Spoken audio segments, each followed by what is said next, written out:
working on a Brush Master Model CH3, 11 horsepower, commercial duty engine, two-way feed chipper. We're using bamboo to put through the chute to do mulch. Machine is pretty nice. I wish that I had purchased a self-feeding one because the bamboo is a little tough to get in there and push through. In addition, you know, this isn't a review about this machine. The machine works, it does what we need it to. But I did wish that this is the chute where the mulch shoots out. The radius that it comes to is probably like right here. Not a good radius. It doesn't really spread as much as I want it to. But again, you live and you learn, not a big deal. I love the chute though, or love the machine and aspect of it. Does what we need.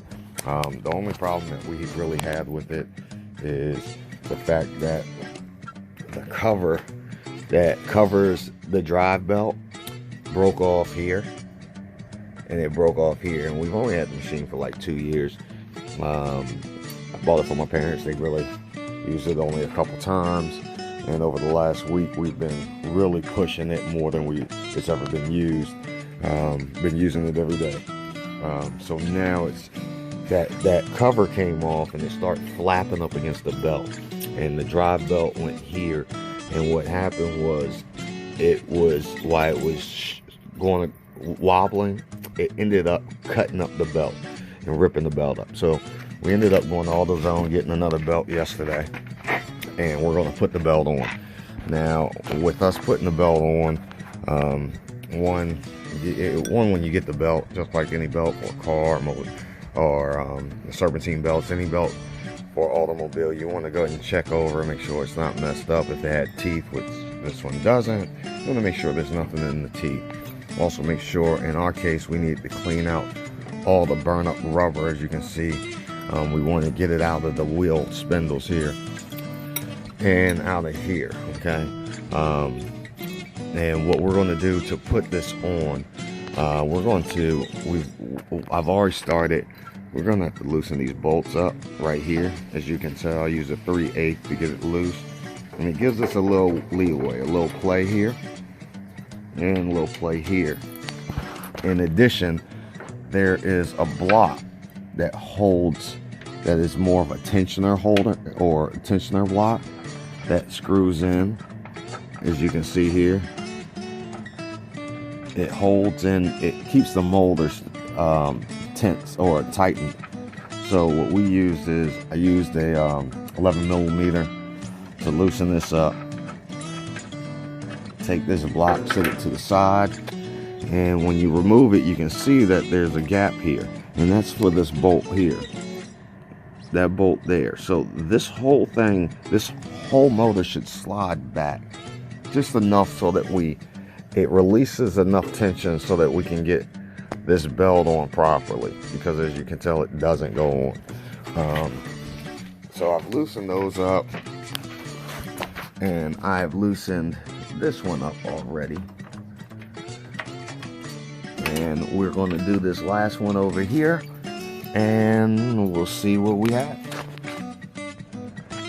Okay, it looks like I've been using this 3/8 lock. I don't even know what it is.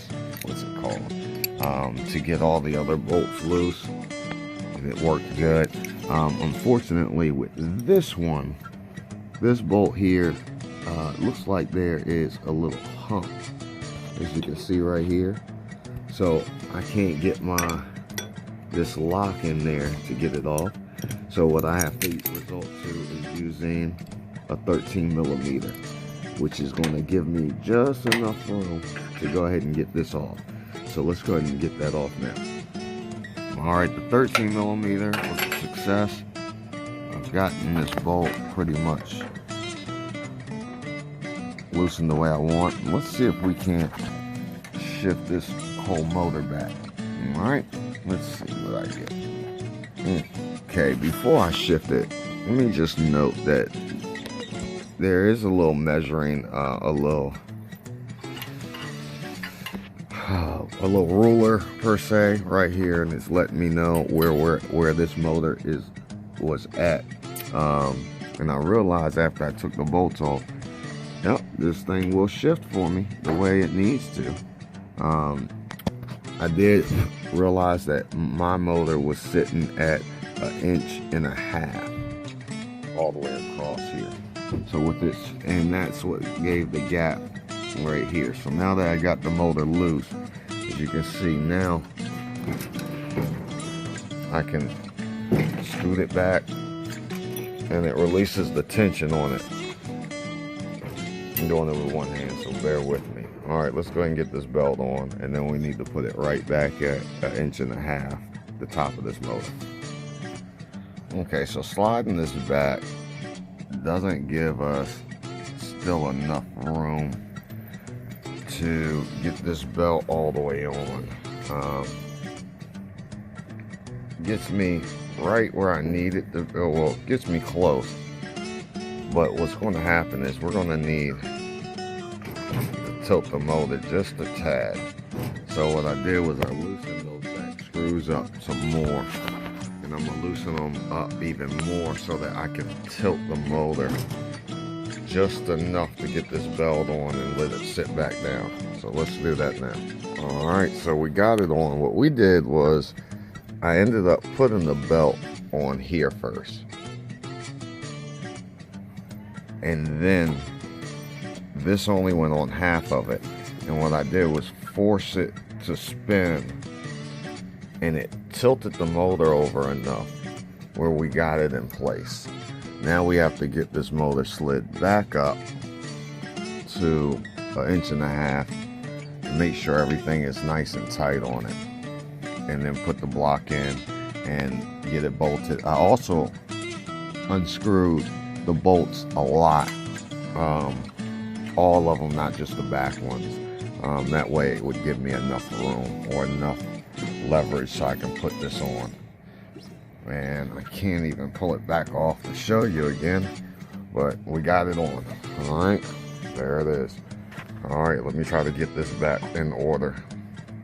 Okay, so getting this to slide isn't going to be as simple as I thought. So what we're going to do is, I'm going to unscrew this tensioner bolt here, put the block back behind it, and start that way before I start screwing these down.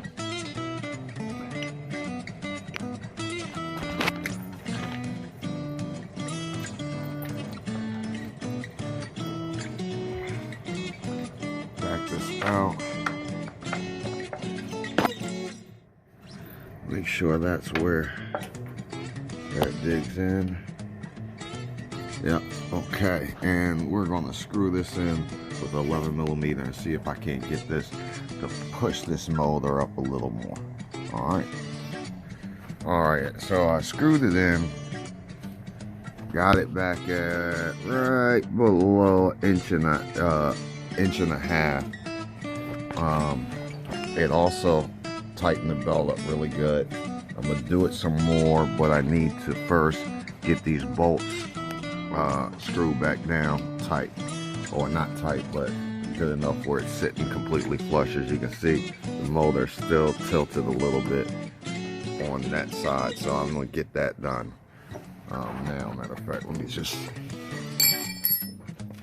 show you. See, the motor's still lifted a little bit on that side, so I need to get that down. Alright, be right back. Let's do it. Okay, we got the left side bolts down. It's seated this side of the motor, so we're looking good. Now it's just time to tighten the other side. Alright, looks like that's it. We got it on, got the belt on. We have spindle motion.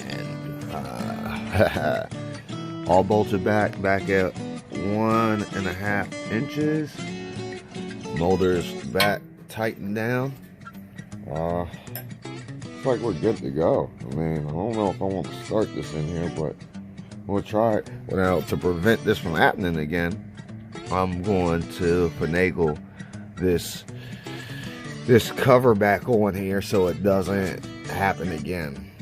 But everything should be good to go now. All right, thanks for watching. Hope this helped somebody.